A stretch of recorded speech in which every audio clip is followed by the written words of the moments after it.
Introducing Beeb, the BBC voice assistant, and more coming up on today's episode of Latest in Tech News. Hey Gadgeteer, you're just in time for the latest episode of the world's only 3-in-1 show on tech, gadgets, and gaming news. That's right, this is the Latest in Tech News. My name is Taylor Merrick, and if you're new here, hit that subscribe button right now so that you don't miss out on the latest. We do this show daily around here, and we would hate for you to miss out.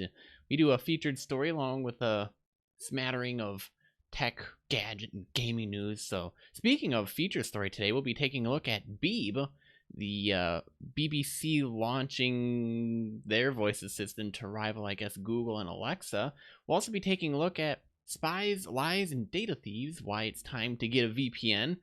In Gadget News, we'll be taking a look at Lenovo's 2019 ThinkPad X1 Yoga, followed by Nintendo Switch Lite hands-on review coming to us courtesy of The Verge. And in gaming news, we'll be taking a look at Ancestors, the Humankind Odyssey review.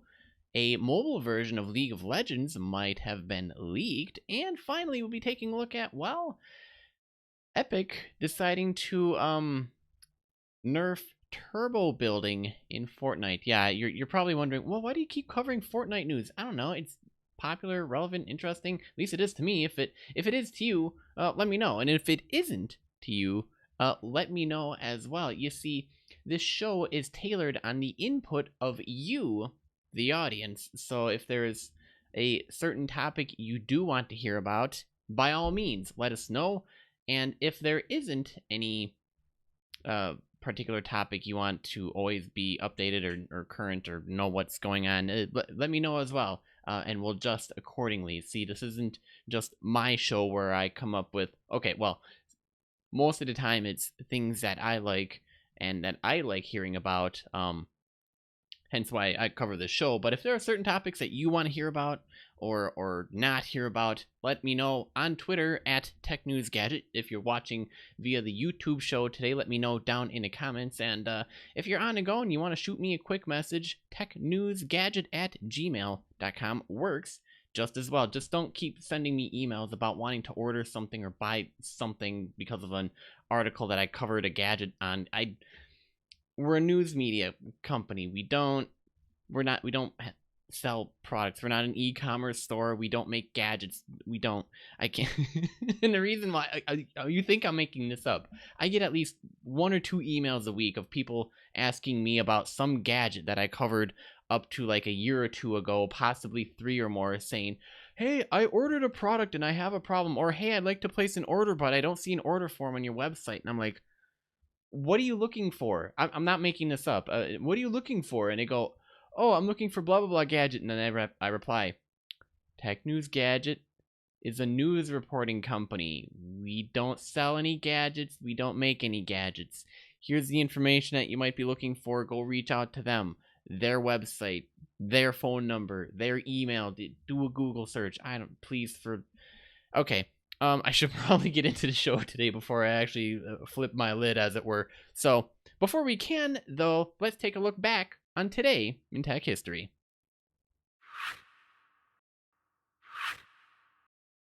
Alright, today is August 27th, 2019. On this day in 2003, the city of Fairbanks, Alaska connected to what was, at the time, the world's largest battery backup. Designed to help prevent serious blackouts that plagued the city every 2 to 3 years, the batteries could provide power to the city for a few minutes, which was enough time to start up the city's backup diesel generators.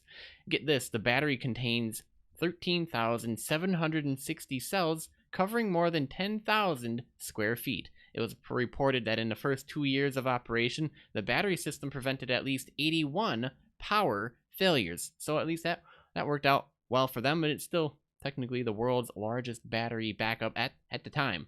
Also, on today, in 1993, Compaq Computer Corp, you don't really hear much about them anymore, announced this Presario family of personal computers intended to be user-friendly and cheap.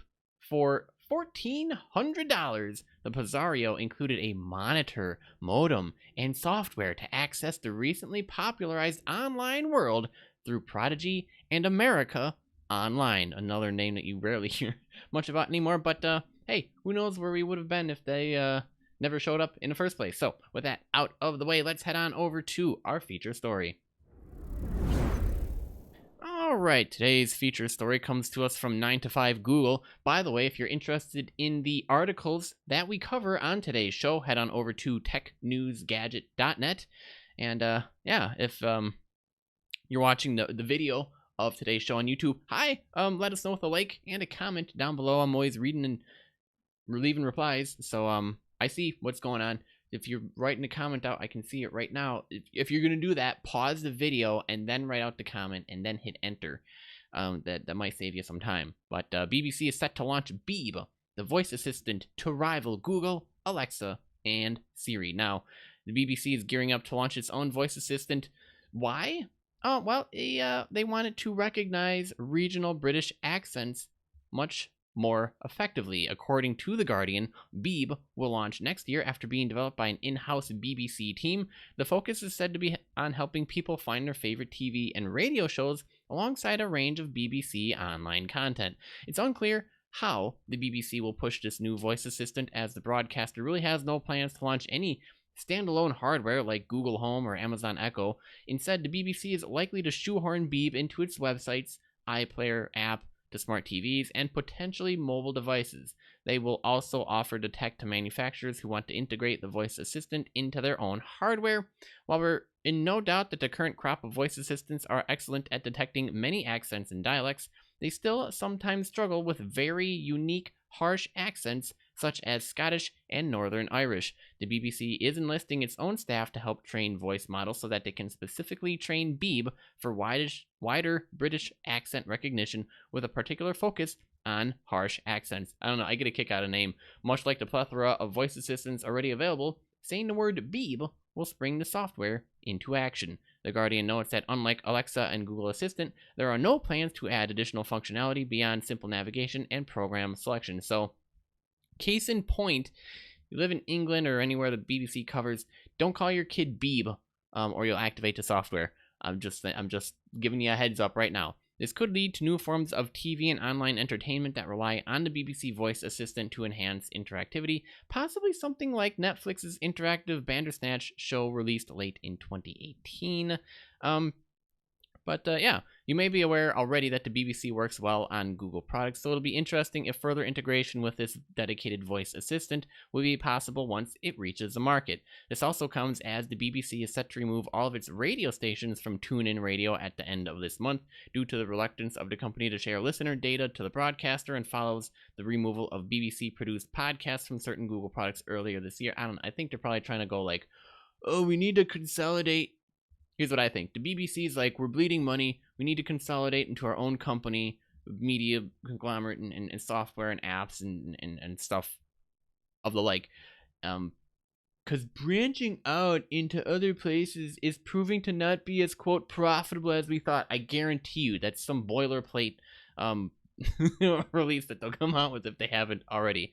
Just how Beeb will likely stack up against the Google Assistant, Alexa, and even Siri, possibly even Cortana, remains to be seen. It's also highly likely that it will be only available within the United Kingdom at launch, which should not really affect the more established players in the digital assistant market. But now you know, if you are in the United Kingdom, this might be a voice assistant coming to you soon.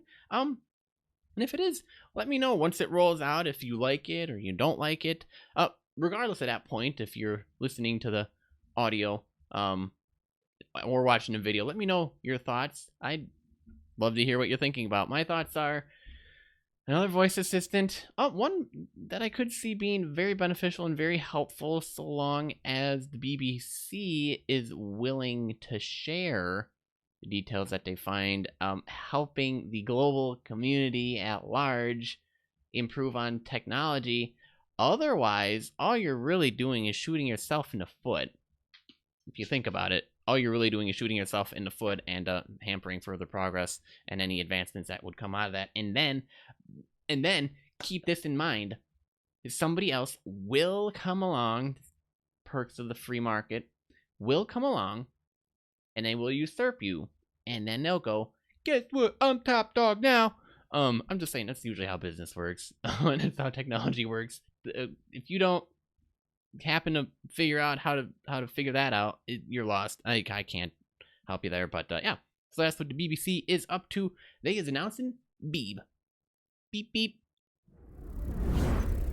I'm sorry, I had to throw that in there. I don't know why I'm losing it. Can you tell? I'm late at night.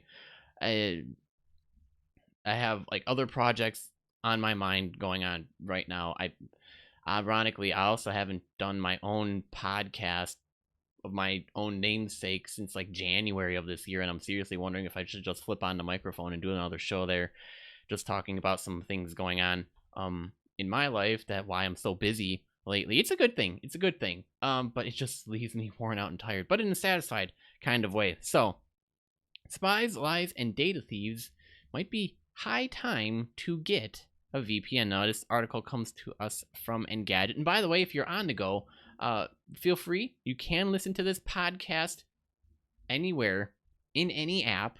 Simply look for Latest in Tech News or head on over to latestintechnews.com and you should be able to find the subscription options available there to you. We actually were nominated for an award for the podcast awards in the technology category, and that should be wrapping up shortly here soon, so I'm excited to see how that all wraps up. But yeah, if you learned anything in the past few years, it's that the internet is full of creeps who try to spy on us.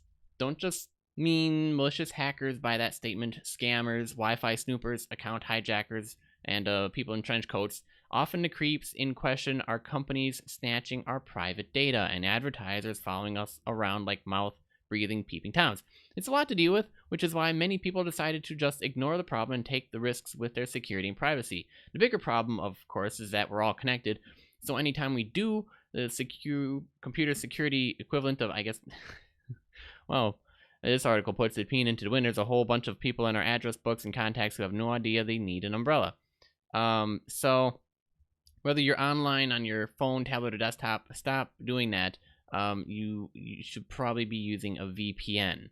A VPN, or a virtual private network, keeps your computer's IP address and your physical location private. More and more people are using a VPN to create a private path for their computers and mobile devices to use when they access the internet. It's a great way to keep your browsing private and attack-proof. With a VPN, your data travels encrypted from you to a VPN server, and from there your connection travels to your final destination, be that a website, the server of whatever app you're using. This way, websites and anyone else like advertisers or attackers only see the VPN's IP address and not yours. In addition, your ISP, AT&T, Comcast, etc., only see you visiting the VPN, and they don't get to tag along and spy on where you go or what you do. That's why a VPN is essential for personal security and privacy whenever you use public Wi-Fi. You should never use public Wi-Fi or someone else's Wi-Fi without one. Why? A VPN protects your data, including instant messages, emails, downloads, uploads, login information, which sites you visit, apps you use, and even your physical location. A good VPN encrypts your internet traffic, preventing people from intercepting your connection. Though if a VPN offers military-grade encryption, be a little bit suspicious about that. That's just a marketing claim. Many companies use the same encryption standards as the US government, so pretty much anyone can make a military-grade claim. It doesn't mean that they have the same security protections as the military. Now, a VPN is also a handy way to protect your identity. If you want to leave a comment without the website knowing you're visiting, knowing your location. VPNs also protect you from ISPs tracking you and selling the data they collect on your internet activities, website advertisers spying on you, using a good ad blocker as well, hackers on public Wi-Fi, and just in case you're wondering, yes, they're perfectly legal and actually pretty normal for business use. In companies, VPNs are typically used to connect employees who aren't at the workplace to a computer at work. They connect remote employees to central work servers. Many companies have VPNs so workers can access files and other resources safely over the internet when they're not in the office. However, VPNs are currently restricted in some countries such as the United Arab Emirates, Russia, and China. So, yeah, they're generally easy to use. There are many to choose from. So feel free to look into that. There is an interesting ISP that is free offered from Cloudflare called OpenVPN. All you need to do is pick the right VPN, install its app, follow any setup instructions. Most are minimal. At most, turn it on and forget about it while you safely use the internet. And in some respects, you might actually benefit by higher speed usage. You might not have all that internet traffic getting clogged up trying to figure out where to go, because the VPN servers might actually be faster than the servers you're using. So just something to think about. Options to stay safe out there while you're on the internet. So something to look into as well. What are your thoughts? Do you use a VPN business at home? Let me know down in the comment section, or if not, I don't know. Let me know your questions. I'd love to have a conversation on this. Is this something important to you? Why? Why not? Is this something you just go, whatever, they can have my data? I mean, here's my thoughts. I don't mind to a point.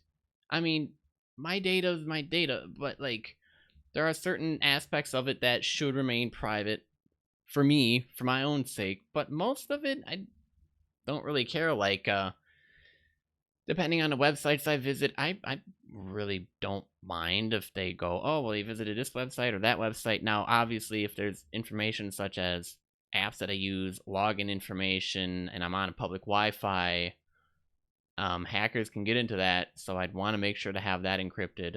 Otherwise, like information that you'd rather not have the public knowing about, there's a reason why there's public information and private information, regardless of whatever realm you're in. And if you're in the realm of the internet, it becomes a gray area very quickly in terms of what is private and what is public, and what should be public and what should be private. But think of it this way. If it's something that you were to stick outside your house for all the world to see, and you don't want them to see it, that's something private, so it should probably be protected. Otherwise, just leave it up there for all the world to see, and that's public. That's the best example I could probably give there. But yeah, something to look into if you haven't heard about it before, and if you have, it's worth taking a second look. Moving on to some gadget news, Lenovo's 2019 ThinkPad X1 Yoga dropped. They formally unveiled their 4th gen ThinkPad X1 Yoga convertible notebooks aimed at, quote, road warriors and corporate users. It comes with an all-new aluminum chassis, features a 14-inch display panel, and Intel's 10th gen core i5 or i7 Comet Lake processors with 4 or 6 cores. While the hybrid laptops are the lightest X1 Yoga machines to date, they also claim to be the most powerful, at least when it comes to general purpose performance. And as you can see here, you can flip the screen all the way around. Ta-da! And if you're like, what are they doing? Well, you're probably not watching a YouTube video of the show. Head on over to youtube.com/TechNewsGadget to watch it. There you can actually subscribe, leave a comment, and leave a like. Don't forget to ring those bells. For the first time in the history of the X1 Yoga product family, the new 4th gen machine comes in a CNC machined mil-spec graded all aluminum chassis that is up to 15.5 millimeter thick and weighs about 1.3 kilos, making the kilograms, making the PCs. I know you're like, oh my goodness, kilos. Okay, can we have pounds here, please? Guys, can just convert this to pound. Making the PCs among the most compact and lightweight convertible with a 14-inch display available today. The new ThinkPad X1 Yoga will be offered with the same touch-enabled LCD panel options as the latest X1. Some will come with a full HD with ThinkPad Privacy Guard, and there will be others with the Ultra HD display panel and Display HDR 400 certification. Let's take a look here. What else did it come with? Just looking at some of the pictures here. Oh, they have to...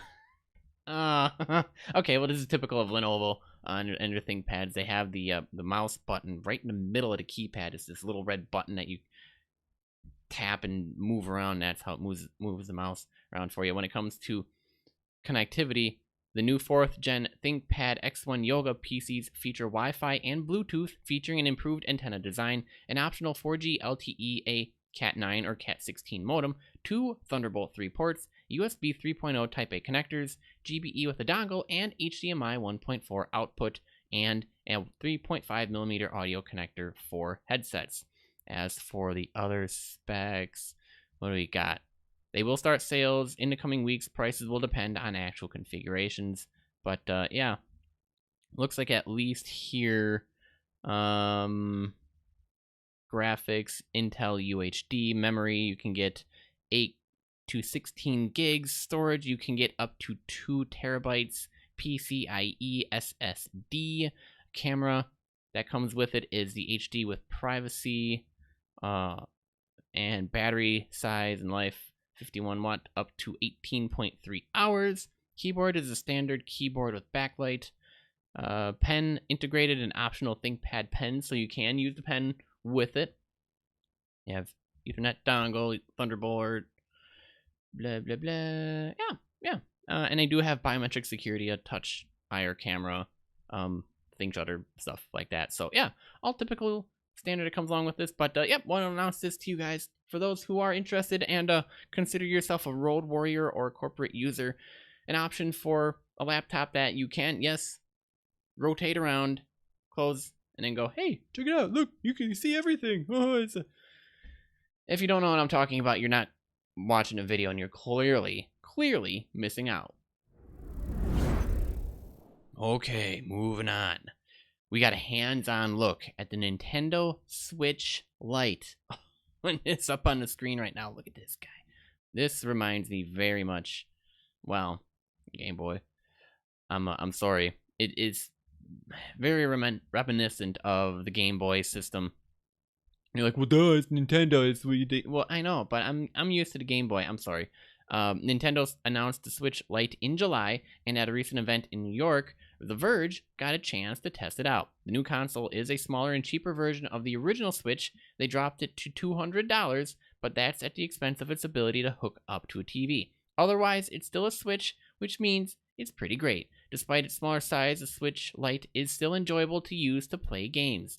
The screen is a 5.5-inch panel versus the 6.2-inch display, but it still runs the same 720p resolution, which means things look a little crisper on the Switch Lite than they do on the bigger model. And just because it is smaller than the Switch doesn't mean that it's tiny. Compared to an iPhone X or a Game Boy Micro, which was Nintendo's smallest landscape form factor console, for example, you can't exactly put the Switch Lite in your pocket, but it is meaningfully more compact than a full-size Switch, and it should be easier to stow in a bag and be less of a burden on your back when you do. Now, the buttons and joysticks are the same as the ones on the original Switch's Joy-Con controllers, so it still feels like you're playing on a regular Switch, which is great.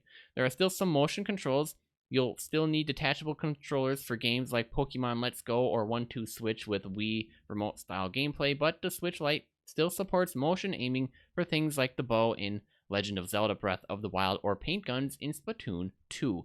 While the new controls are largely the same, there is one important addition: a proper D-pad for the left side of the controller instead of the full-size Switch's detached buttons, which were needed for the removable aspect of those Joy-Con controllers. It's actually a joy to use. Nintendo has always been one of the best companies around when it comes to good controller hardware. The Game Boy helped pioneer the D-pad layout in the first place, so the Lite's D-pad here is no exception. The connected buttons make the experience of switching between them much smoother than the separate D-pad buttons, and while at least the author here cannot wait to use it to play pixel-perfect platformers like Celeste or the grid-heavy Super Mario Maker 2. Oh man, look at that. I don't know, it looks so much better in every single way. The battery life has also been updated. Nintendo says that the Switch Lite should get between 3 and 7 hours of playtime depending on how hard you push the hardware. It's a step up from the original Switch's estimate of 2.5 to 6.5 hours, but it's less than the updated Switch's model of 4.5 to 9 hours. But obviously, they'll be needing more hands-on tests to get a better idea of how that holds up in real life. Overall hardware is excellent, which is expected from a modern Nintendo product. The 3 colors, which are yellow, gray, and turquoise, are all vibrant, and the plastic is a similar matte style to that used on the Joy-Con controllers, making it pleasant to hold. All told, the Switch Lite seems like a worthy spin-off of the original Switch that feels more premium than its budget price tag suggests. It will be out on September 20th for $200 with a Pokemon-themed model planned for a November 8th release. And you can pre-order right now on Amazon if you're interested. But yeah, I don't know. I'm looking at this saying, man, this seems like in some aspects a, I don't know, revitalizing of the old Game Boy, but in a more modern feel. Like better layout, better screen, better quality, everything better. But it just has that feel. At least for me, just looking at it here, I didn't actually have the chance to have a hands-on look at it. I'd love to, by the way. So if anybody out there at works at Nintendo, please call me. I'd love to take a look. No, please, really. All right, moving on to a review by GameSpot. Ancestors: The Humankind Odyssey. Whew, came out, and it sure isn't afraid of throwing you into the deep end. The author here writes, "My first foray into Panache Digital's survival game began as a young ape alone in a dark forest. The imagined laughs of hyenas and snarls of tigers echoing in the streets in a confusing cacophony. Before I could finish reading the message detailing my very first objective, a warning popped up and demanded I dodge out of the way. What?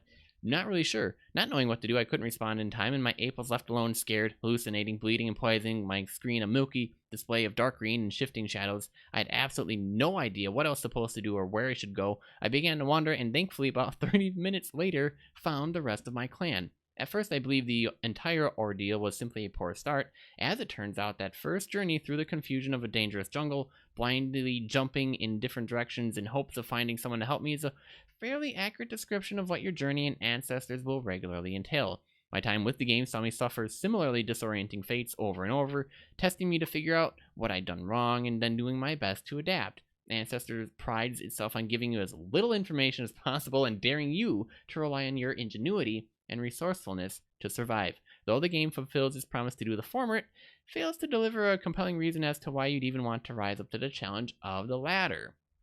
And you do have 20 minutes of Ancestors: The Humankind Odyssey, so if you do want to watch the video, there is a link to that in the show notes.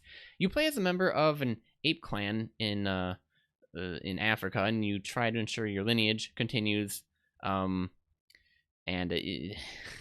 it's an interesting take on a bunch of stuff. I'm not going to be all game for the whole evolution of species or Darwin, just because, okay, that's as far as I'm going to go with my own personal opinions and preference on the game. But it's kind of interesting. I was kind of interested to see how Ancestors would play out. Like, what would be the angle they would try to put this in? Are they just going to, like, throw you into the game and give you nothing to figure out and then have you kind of figure it out as you play the game? And it seems to be the case here. It's actually quite interesting. To survive, you need to manage how much you need to eat, drink, and sleep, steering clear of predators while taking care of injuries. As your life continues and you interact with more aspects of the world, you grow smarter and acquire new skills, which you can then pass on to your descendants. And when you die, you take control of another ape within your clan and continue the process, growing and changing before your entire clan completely dies out. So it's actually interesting thought on it. And let me see, I'm looking through it here. In terms of graphics, it looks great. Man, I mean, look at some of these pictures. Let's see if we can see some of them. Yeah, this is pretty good. Pretty impressive work here on this one. Look at this one. And yeah, and you can also choose a custom game, the region you want to be in, the settlement you want to start at, and your clan size, and you can confirm it or you can just randomize it completely. The gameplay loop can be immensely frustrating. It's one that gets more drawn out the more you play. By the author's fourth lineage of playing the game, it was taking close to 2 hours to retrace your steps and redo everything you'd already done to relearn a few times already. There's nothing in the game that allows you to recover from a failure and quickly rebuild what's been lost either, which is kind of demoralizing when your downfall is your own fault and downright frustrating when it's just bad luck. The author here lost entire clans because of their own hubris, sure, but they also lost a clan because after going through a change, a game randomly spawned my clan next to a tiger's den and there are no materials nearby to make weapons. Spent the final 15 minutes of that 8-hour run helplessly watching my entire clan slowly devoured before needing to start over. So what small satisfaction the game does is consistently ruined by violent predators, though the threat does lessen once you make it far enough into the network's expansive skill and perk tree. So I guess that's the one saving grace of this entire game. But Yeah, they also have a E3 look at all of it as well. So if you're looking for a game that would kind of make you rely on your own ingenuity and creativity, that doesn't really involve you online multiplayer aspect of it, where it's just you versus the computer. Can you outsmart the computer? Can you outthink the computer? The people who put this game together, and are you smart enough to survive? To recap, the closest you come to feeling safe while playing Ancestors is when you're up in the trees. You spend a lot of time in the branches as well, but unfortunately there's no easy way to travel between them. You can climb practically anything in Ancestors provided you have the stamina, so scrambling up into a tree is a quick and painless process. However, with no way to easily course correct yourself, and since trees are rarely positioned in a straight line, you typically only get to enjoy a few seconds of fast-paced, energetic movement before you run out of branch, plummet to earth, and possibly break your legs if you're too high up. Ancestors, the Humankind Odyssey, lingers far too long in its most toilsome aspects. The game does reward initial experimentation, but then asks you to repeat the process over and over again without any means of securing your legacy. It's an absolute grind to reach the closest that Ancestors has to an endgame goal, and one costly mistake, whether through the game or your own, can erase everything you've accomplished. What small satisfaction the game does provide is kind of offset by violent predators, but as it stands, investing in Ancestors' journey demands too much effort for too little reward. And they didn't have... oh, here they did. They had a 4 out of 10 for this game, and he spent about 35 hours playing it, and it can probably give you a dozen reasons as to why trying to fight the game's dangerous wildcats is a terrible idea. The good part of it, though, is experimenting how to better explore, care for yourself, and evolve in new ways is a rewarding experience when you're not being interrupted. But the bad is that there's a repetitive nature of the gameplay loop, offering diminishing returns with each playthrough. So there you go on that. Good, bad, or otherwise, that's a look at Ancestors, the Humankind Odyssey.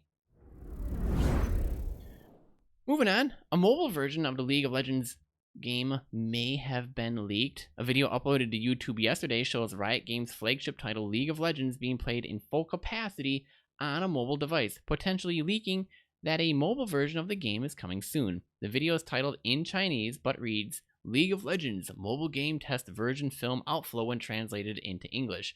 The video seemingly shows Summoner's Rift with a majority of the same features as the PC version of the title, including graphics, abilities, champions. It's actually kind of interesting. Fans may be disappointed to see that the team's Nexus isn't being protected by turrets, but there are towers in each lane like normal, shown later on in the video. This could be because the game is in early development and the Nexus turrets haven't been introduced yet. However, the graphical user interface contains a small circle trackpad to the left of the screen for movement, while icons for champions' abilities and basic attack buttons are on the right of the screen. The top left of the screen seemingly shows the full map, including each lane. Underneath the map, it looks like players can see their gold, and the chat is underneath that. Riot hasn't confirmed or officially announced that, well, they've made a mobile game, however, but Reuters reported in May that Riot and Tencent have started to work on a mobile version of League, and that might have been the article that I covered back in May. Yeah, you might be wondering, how many articles have you covered in the past? A lot. Think of it this way. If every show I cover basically anywhere between 3 to 5 to 7 articles a show, covered a whole bunch. So if you're not tuning in to all the other parts of the show, you're completely missing out, and it almost pay for you to listen to a whole episode just to go, oh wow, he does cover a whole bunch of stuff. Then when it comes around to something like this, you don't go, oh well, this is brand new, I never heard about this before. You'd be like, oh yeah, I heard about that, what's the new details, what's the new scoop you got for me? And then I'd give you the scoop and you'd say, awesome, now I'm updated, thanks Taylor, that's all. And moving on to our last article today. I was reading through this earlier and for crying out loud. Okay, so now more people are whining about this. Epic Games revealed why they nerfed turbo building in Fortnite. And apparently, for those of you who use turbo building, apparently it's, quote, essential for top tier Fortnite players to crank 90s. Which is why they were kind of upset when a nerf came in. However, Epic explains that there are actually a number of good reasons for this nerf, with one of them being it benefited low ping players disproportionately. Having 0 ping allows players to, quote, take walls, and Epic doesn't want to be as simple as that, going forward. Uh-oh, guys, it looks like they're changing the meta up, and they really don't care about mechs, even though they nerfed them a little bit, but they're keeping them in. Another reason they gave it was too easy to defend with, and cited that one player could defend against an entire squad by just holding the button down. Epic wants to build the building, at least, to be more deliberate and less spammy, which is something that was very possible with the previous Turbo build. Going forward, Epic Games will be building upon this nerf by making some adjustments that won't make building as powerful as it is now.